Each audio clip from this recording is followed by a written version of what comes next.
Hi to my future employers. My name is Jenny Cuesta. I am 33 years old. I have one son. He is 9 years old. I've been working in Hong Kong for almost 3 years.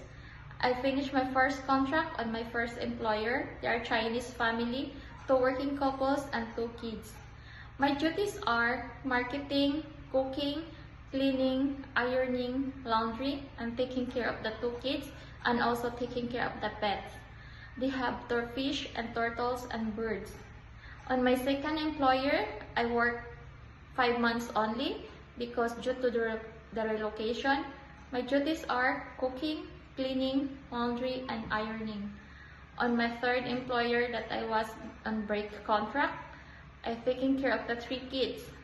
I do marketing, cleaning, cooking, and ironing. Thank you.